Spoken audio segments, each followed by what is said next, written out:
Kabur beberapa bulan kolor ijo di Gorontalo, berakhir ditangkap polisi. Tertangkapnya Karim Makido alias Karimu, 39, di Bonebolango, Gorontalo, mengakhiri teror kolor ijo yang selama ini meresahkan warga.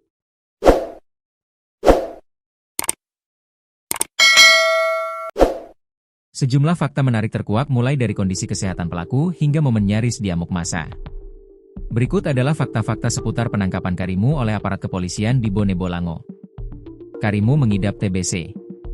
Saat dibawa ke Mapolres Bonebolango, Karimu terlihat mengenakan kaos putih dan masker medis. Fisiknya tampak kurus dan lemah. Berdasarkan penelusuran, sosok buronan yang bersembunyi berbulan-bulan ini ternyata mengidap penyakit menular. Karimu memiliki riwayat penyakit tuberkulosis, TBC. Kondisi TBC inilah yang diduga menyebabkan kondisi fisiknya tampak lemah dan menjadi perhatian publik. Penangkapan yang dramatis. Penangkapan Karimu terjadi di Kelurahan Olohuta, Kecamatan Kabila, sekitar pukul 9.15 WITA, setelah pengejaran intensif yang sudah berlangsung sejak Juni lalu. Polisi bersinergi dengan sekitar 30 warga dari Desa Tumbihe dan Pauwo yang bergotong royong melakukan penyisiran di area hutan dan sungai.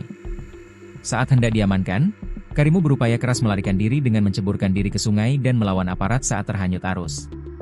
Karimu sempat membawa parang, senjata tajam yang sering ia gunakan saat beraksi. Parang tersebut berhasil diamankan oleh penyidik di Mapolres Bonebolango sebagai barang bukti. Karimu berhasil dilumpuhkan tanpa adanya korban dari pihak aparat maupun masyarakat. Nyaris diamuk massa. Emosi warga yang sudah lama tertekan oleh aksi teror kolor ijo memuncak saat Karimu berhasil dikepung. Video penangkapan yang viral memperlihatkan sejumlah warga yang geram nyaris meluapkan amarah mereka dan melakukan tindakan main hakim sendiri. Aparat kepolisian dari Polsek Kabila bertindak sigap. Petugas segera bergerak cepat membentuk barikade untuk melindungi Karimu dari luapan emosi massa, memastikan proses hukum tetap berjalan sesuai prosedur. Karimu bungkam. Setelah penangkapan, Karimu memilih untuk diam dan tidak banyak berbicara kepada petugas maupun awak media saat dibawa ke Mapolres Bonebolango.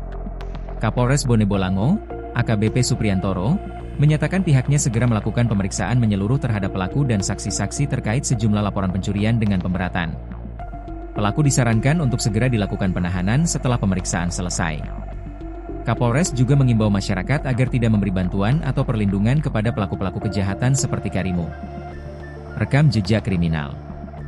Karimu adalah residivis kelas kakap.